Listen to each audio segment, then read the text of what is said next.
ذلیل نوکر قسم کے لوگ یہ ہیں آپ کے ساتھ. تو کیا آپ یہ چاہتے ہیں کہ ہم بھی انہی جیسے بن کر آپ کے ساتھ آ کے بیٹھ جائیں؟ یہ ہم سے نہیں ہوتا. ٹھیک یہی بات نبی کریم صلی اللہ علیہ وسلم کے زمانے میں نبی کریم صلی اللہ علیہ وسلم کے دور کے کافروں نے کہی تھی، مشرکین مکہ نے، کہ محمد صلی اللہ علیہ وسلم اول تو ہم آنے کو تیار نہیں، اور اگر ایسا ہی ہے آپ ہم کو بلانا چاہتے ہیں تو بھائی ایک کنڈیشن ہے. کنڈیشن یہ ہے کہ ہم جب آئیں ان کو 9-2-11 کر دیا کرو، یہ جو یہ آپ کے پاس بیٹھے رہتے ہیں. اس لیے کہ کل کے غلام ان کی مجال نہیں تھی کہ ہمارے سامنے بیٹھے ہمارے سامنے کھڑے ہونے میں سعادت سمجھتے تھے. آج آپ یوں کہیں کہ ان کے برابر میں آ کے بیٹھ جائیں، یہ ہم سے نہیں ہو سکتا. نوح علیہ السلام کے زمانے میں بھی یہی بات اور پیغمبر صلی اللہ علیہ وسلم کے زمانے میں بھی یہی بات. اسی کو قرآن شریف کہتا ہے کہ کیا ہے ان کے دل جو ہیں وہ یکساں ہیں، یعنی ان کے دل جو ہیں سوچ اور فکر جو ہے وہ یکساں ہے. اس وقت کے کافروں کی بھی آج کے کافروں کی بھی ایک ہی بات ہے. سمجھ میں آیا؟ تو نوح علیہ السلام کے زمانے میں قوم نے کیا کہا؟ وَمَا نَرَاكَ اتَّبَعَكَ إِلَّا الَّذِينَ هُمْ أَرَاذِلُنَا بَادِيَ الرَّأْيِ. نہیں دیکھتے ہم کہ پیروی کی ہے آپ کی کن لوگوں نے؟ مگر ان لوگوں نے جو ہم میں رذیل ترین لوگ ہیں. ہندوستان میں ہندوؤں کے زیر اثر جہاں وہ طبقاتی فرق تھا، بھنگیوں کو چماروں کو کیا کہا جاتا تھا آپ کو یاد ہے؟ نہیں وہ ہریجن تو جو بھی لفظ ہے ہمارے یہاں کہتے تھے کمین. یہ لفظ ہندوستان کے ان علاقوں میں کہ جہاں زمیندارہ تھا، زمیندار تھے لوگ، وہاں ان لوگوں کو کمین کا لفظ بولا جاتا تھا. میرے کانوں نے وہ لفظ میرے اپنے بچپن میں سنا ہے. ہمیں بچپن میں ہوش نہیں تھا، ہمیں کیا معلوم کیا ہے یہ تو کمین. چنانچہ شادی بیاہوں کے اندر جب وہ بھنگی اور آیا کرتے تھے وہ کمینوں کو کھانا دے دو، وہ کمین کے لفظ سے بولے جاتے تھے. سمجھا؟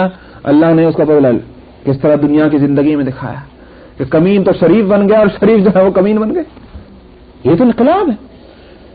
اراذلنا بادی الرائے، ایک تو یہ کہ ہم میں کہ یہ رذیل ترین لوگ ہیں، کمین ہیں. دوسری بات یہ بادی الرائے، ان کو تجربہ نہیں، ایکسپیرینس نہیں، علم نہیں، عقل نہیں. یہ فیصلہ کریں تو ان کا فیصلہ کیسے صحیح ہوگا؟ جیسی ہوا دیکھیے اور کو لیے ہم لوگ ہیں تجربے کار، جہاں دیدہ ہم سوچ سمجھ کر فیصلہ کرتے ہیں، تو بھلا ایسے لوگوں کے ساتھ ہم کیسے ہو جائیں؟ یہ 3 باتیں کہی تھی قوم نوح نے. وما نرى لكم علينا من فضل، اور جناب کے پاس کوئی ڈگری بھی تو نہیں ہے کہ کسی کوئی خوبی آپ کے اندر موجود ہو کہ جس کی وجہ سے ہم آپ کے ساتھ ہو لیں. بل نظنکم کاذبین، جب یہ سب کچھ نہیں تو ہم تو آپ کو جھوٹا ہی سمجھتے ہیں. نوح علیہ السلام کو کے بارے میں آخر میں یہ فتویٰ دے دیا قوم نے کہ ہمیں تو آپ کو جھوٹا ہی معلوم ہوتے ہیں. اس کے بعد نوح علیہ السلام کا جو جواب ہے وہ آگے کی آیتوں میں ہے. وآخر دعوانا الحمدللہ رب العالمین. نمبر 28 سورہ ہود. اعوذ باللہ من الشیطان الرجیم. بسم اللہ الرحمن الرحیم.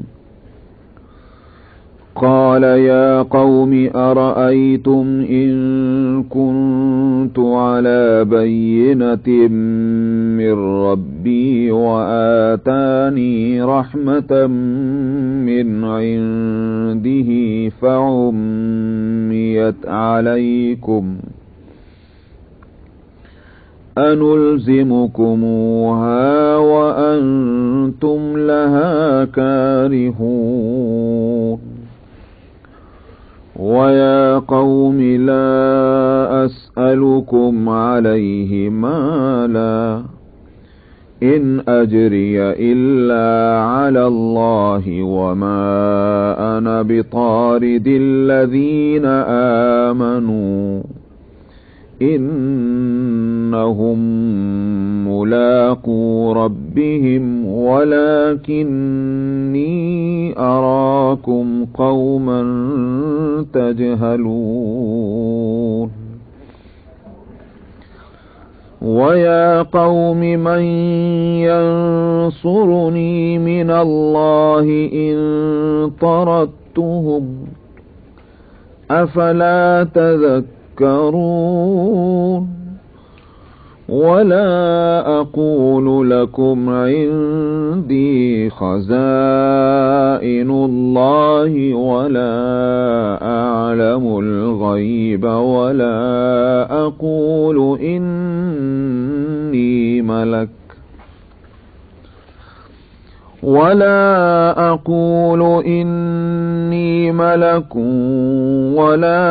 أقول للذين تزدري أعينكم لن يؤتيهم الله خيرا الله أعلم بما في أنفسهم إني إذا لمن الظالمين. قالوا يا نوح قد جادلتنا فأكثرت جدالنا فأتنا بما تعدنا إن كنت من الصادقين. قال إنما يأتيكم به الله إن شاء وما أنتم بمعجزين ولا ينفعكم نصحي إن أردت أن أنصح لكم إن كان الله يريد أن يغويكم هو ربكم وإليه ترجعون. أم يقولون افتراه قل إن افتريته فعلي إجرامي وأنا بريء مما تجرمون. وأوحي إلى نوح أنه لن يؤمن من قومك إلا من قد آمن فلا تبتئس بما كانوا يفعلون. واصنع الفلك بأعيننا ووحينا ولا تخاطبني في الذين ظلموا إنهم مغرقون. ويصنع الفلك وكلما مر عليه ملأ من قومه سخروا منه قال إن تسخروا منا فإنا نسخر منكم كما تسخرون. فسوف تعلمون من يأتيه عذاب يخزيه ويحل عليه عذاب مقيم. حتى إذا جاء أمرنا وفارت النور قل نحمل فيها من كل زوجين اثنين وأهلك إلا من سبق عليه القول وما آمن معه إلا قليل. وقال اركبوا فيها بسم الله مجريها ومرساها إن ربي لغفور رحيم. وهي تجري بهم في موج كالجبال ونادى نوح ابنه وكان في معزل يا بني اركب معنا ولا تكن مع الكافرين صدق الله العظيم.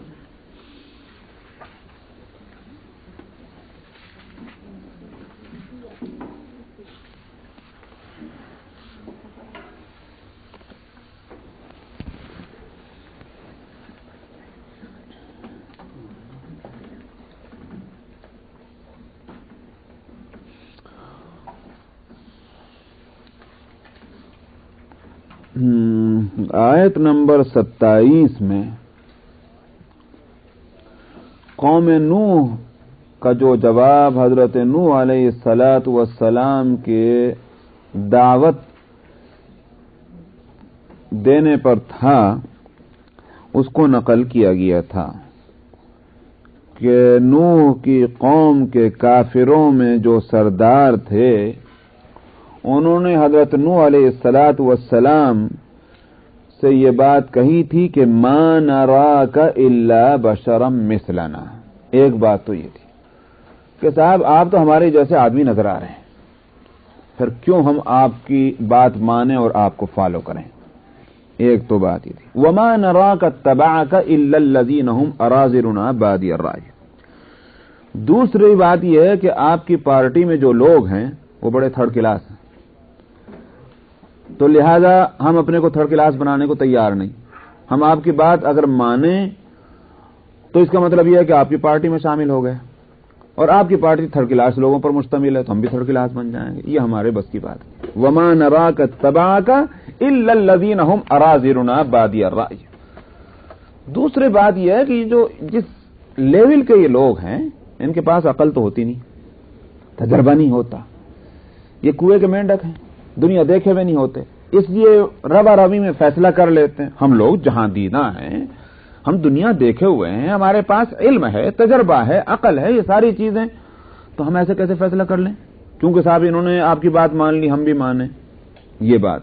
لہذا اگر آپ ہم سے کچھ چاہتے ہیں تو پہلی بات تو یہ کہ ان کو دھکیل دیجیے. آپ یہ جو آپ کے ساتھ لگے رہتے ہیں ہر طرف اپنے بدن کو چیتھڑے لپیٹے ہوئے، اور نہ ان کو کھانے کو نہ پہننے کو، ان تھرڈ کلاس لوگوں کے ساتھ تو ہم آ نہیں سکتے. ان کو پہلے دھکیل دیجئے، ہمارے لیے جگہ بنائیے، تب ہم آ کر آپ کی بات سنیں، سمجھیں کہ آپ کہنا کیا چاہ رہے ہیں. ادروائز ہم تو آنے کو تیار ہی نہیں. یہ دوسری بات تھی. تیسری بات یہ کہ وما نرى لكم علينا من فضل. ہمارے اوپر کسی بھی اعتبار سے آپ میں کوئی فضیلت نظر نہیں آتی. ہمیں بھوک لگتی آپ کو بھی لگتی، بلکہ ہمارے پاس تو کھانے کو بھی آپ کے پاس تو وہ بھی نہیں ہے. ہمیں سردی گرمی لگتی ہے آپ کو بھی لگتی ہے. ہمارے پاس اس کے بچاؤ کے واسطے کم سے کم ہوا کے لیے انتظامات ہیں، ٹھنڈی اور گرمی کی ساری سہولتیں موجود ہیں، آپ کے پاس تو وہ بھی نہیں. تو کیا فضیلت ہے آپ کے پاس؟ آپ اگر نبی ہیں اللہ کے تو آپ کو اللہ سبحانہ و تعالی وہ ساری چیزیں دے کر بھیجنا چاہیے تھا کہ جو دنیا کی زندگی میں جن کو نعمتیں قرار دیا جاتا ہے، جس سے بات معلوم ہو کہ بھائی ہاں آپ اللہ کے نبی ہیں. وہ اللہ کے جس نے پوری کائنات کو بنایا ہوا ہے، جس نے ہوا بنائی، جس نے کھانا بنایا، جس نے سمندر بنایا، جس نے پانی بنایا. عجیب تماشا ہے کہ جس اللہ نے یہ ساری چیزیں بنائی اسی اللہ کے بھیجے ہوئے آپ ہیں، اور نہ آپ کے پاس کھانے کو، نہ پینے کو، نہ پہننے کو، ایک ہوا ہے جو آپ کے پیٹ میں جا رہی ہے. کیسے سمجھیں کہ آپ کو ہمارے اوپر فضیلت ہے؟ کم سے کم اللہ کی قدرت میں آپ کو کچھ فیصلہ کرنے کا اختیار بھی ہونا چاہیے تھا کہ آپ جس کو جو مثال کے طور پر آپ دیکھیں کسی ملک میں کوئی ایمبیسیڈر ہوتا ہے تو اس کو کچھ نہ کچھ اختیارات دے کر بھیجا جاتا ہے. گورنمنٹ کی پالیسیز کی جو ہیں اس کے اندر رہتے ہوئے وہ کوئی فیصلہ کر سکتا ہے. یہ ساری چیزیں کسی کو جاب دینی وہ دے سکتا ہے. یہ نہیں ہے کہ صاحب ایمبیسی میں جو جاب چاہیے اس کے لیے پہلے وہ جو ہے پریزیڈنٹ سے پوچھے کہ ہم جاب دے سکتے ہیں. نہیں، سب جانتے ہیں کہ ایمبیسیڈر کو کچھ ایک لمیٹڈ اختیارات ہوتے ہیں. کم سے کم اتنے لمیٹڈ اختیارات اللہ کی خدائی کے اندر آپ کو بھی تو ہونے چاہیے تھے جس کی وجہ سے ہم سمجھیں کہ آپ اللہ کے بھیجے ہوئے ہیں. آئی بات سمجھ میں نہیں؟ یہ تین باتیں تھیں کہ جو بطور اعتراض کے حضرت نوح علیہ السلام کے لیے کہی گئی. یہاں اللہ سبحانہ و تعالی ان تینوں باتوں کا جواب دلا رہے ہیں. قال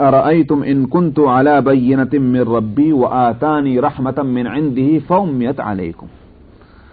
کہ حضرت نوح علیہ السلام نے کہا کہ میری قوم یہ بتلاؤ کہ اگر میری بات کے لیے میرے پاس دلیل ہو کہ جس سے میں یہ ثابت کر سکوں کہ جو میں کہہ رہا ہوں یہ حق ہے، تب بھی تم میری بات نہ مانو گے؟ اور جہاں تک اس کا تعلق ہے کہ مجھے کیوں نبوت مل گئی تمہیں کیوں نہ ملی، جیسا کہ نبی کریم صلی اللہ علیہ وسلم کے لیے بھی اعتراض تھا، تو فرماتے کہ وَآتَانِي رَحْمَةً مِّنْ عِندِي، اللہ نے مجھے اپنی رحمت سے نوازا ہے، وہ رحمت کے جو تمہارے لیے اس کو مخفی کر دیا گیا، فَأُمِّيَتْ عَلَيْكُمْ، وہ رحمت جو ہے وہ تم سے اس کو الگ رکھ دیا گیا، تم اس سے محروم ہوئے، أَنُلْزِمُكُمُوهَا، تو میں کیا اس رحمت کو تمہارے گلے مڑ دوں؟ گلے مڑنے کا سر مڑنا یا گلے باندھ دینا یہ ایک محاورہ ہے. انلزمکموہا، یہ اس لفظ کے یہ ٹھیٹ معنی ہوں. کیا میں تمہارے سر مڑ دوں اس کو؟ یہ ہدایت وہ چیز نہیں، رحمت وہ چیز نہیں ہے کہ جو کسی کا سر مڑے جائے.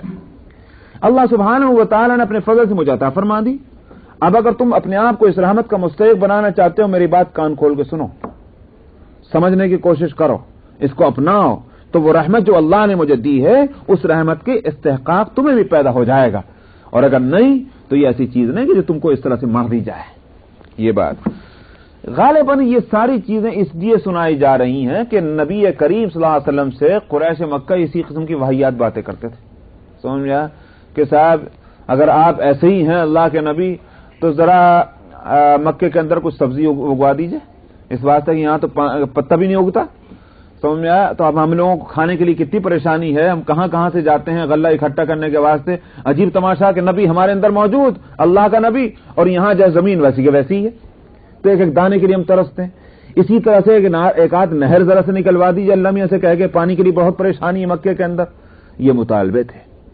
تو اس واسطے نوح علیہ الصلوۃ والسلام کا واقعہ سنایا جا رہا کہ بے وقوفو، تم سے پہلے اور بے وقوف گزر چکے ہیں جو اسی طرح کے واہیات سوال کرتے تھے پیغمبر سے. پیغمبر نے جو جواب دیا تو اس جواب کو اس لیے نقل کیا جا رہا قرآن شریف میں کہ اب محمد رسول اللہ صلی اللہ علیہ وسلم کو مستقل جواب دینے کی ضرورت نہیں، یہ حکایت دیگرہ میں اپنا بھی جواب آ جاتا ہے. سمجھے؟ یہ مقصود ہے. وَأَنُلْزِمُكُمُوهَا وَأَنْتُمْ لَهَا كَارِهُونَ، کیا ہم اس کو تمہارے سر مڑ دیں اس حالت میں کہ تم اس کو پسند بھی نہیں کرتے؟ تو ہدایت ایسی چیز نہیں ہے. وَيَا قَوْمِ لَا أَسْأَلُكُمْ عَلَيْهِ مَالًا إِنْ أَجْرِيَ إِلَّا عَلَى اللَّهِ. اور دوسری بات حضرت نوح علیہ السلام نے یہ بھی کہی تھی کہ میں جو کچھ یہ محنت کر رہا ہوں اس کے بارے میں تم اپنی عقل پر زور دے کر یوں بھی سوچو کہ مجھے کیا پڑی ہے. میں رات اور دن، یاد ہے گزشتہ ہفتے جو میں نے نوح علیہ السلام کی جس طرح کی محنتیں تھیں اس کو بتایا تھا، تو نوح علیہ السلام نے یوں بھی کہا کہ یہ بتاؤ کہ میں رات کو رات نہیں سمجھتا، دن کو دن نہیں سمجھتا، میں تمہارے پیچھے پیچھے پھرتا ہوں خوشامدیں کرتا ہوا، تو کیوں؟ کیا ہے میرا فائدہ؟ کچھ مجھے مال چاہیے کہ میری تنخواہ جو ہے اسی پر مقرر ہے کہ میں یہ سارے کام کرتا پھروں؟ وَيَا قَوْمِ لَا أَسْأَلُكُمْ عَلَيْهِ مَالًا، اے میری قوم میں نے تم سے کبھی ایک دمڑی کا سوال نہیں کیا کہ جس کی وجہ سے میں تمہیں خوش کرنے کی فکر میں لگا ہوا ہوں، بلکہ یہ کہ میری جو کچھ محنت ہے اس کا صلہ اللہ کے ذمہ ہے. ان اجزی الا علی اللہ، میری اجرت اور مزدوری جو ہے وہ اللہ کے ذمہ ہے. وما انا بطارد الذین آمنوا. تو اس سے یہ بات سمجھ میں آئی کہ میں تمہارے بھلائی کے لیے محنت کر رہا ہوں، میرا اپنا ذاتی دنیاوی کوئی فائدہ اس محنت کے اندر نہیں. رہ گئی بات کہ میری پارٹی یا میری جماعت یا میرے ساتھ لگے ہوئے جو لوگ ہیں وہ تمہاری نظروں میں تھرڈ کلاس ہیں، لہذا میں ان کو دھکیل دوں، میں ان ایمان والوں کو دھکیلنے والا نہیں ہوں. وما انا بطارد الذین آمنوا، صاف سن لو کہ میں ان کو نہیں دھکیل سکتا. انہم ملاقو ربہم، اس واسطے کہ یہ اپنے رب سے ملنے والے ہیں. ملنے والے کا مطلب یہ ہے کہ اپنے رب سے قریب ہیں. جو اللہ سے قریب ہو گیا میری کیا مجال ہے کہ میں اس کو اپنے ہاتھ سے اس کو اتنا دھتکار. اور یہ مسئلہ اتنا اہم ہے کہ نبی کریم صلی اللہ علیہ وسلم کے زندگی میں ایک واقعہ اس مسئلے کی اہمیت کو بتلاتا ہے. واقعہ یہ ہے کہ چونکہ جو مزاج قوم نوح کے کافروں کا ہے وہی مزاج نبی کریم صلی اللہ علیہ وسلم کے زمانے کے کافروں کو بھی ہے. ان کی بھی ناک اونچی اور گردن ٹیڑھی ہے. ان کا بھی یہ مطالبہ ہے کہ ان غریبوں کو اپنے ہاں سے نکالیے. کہاں؟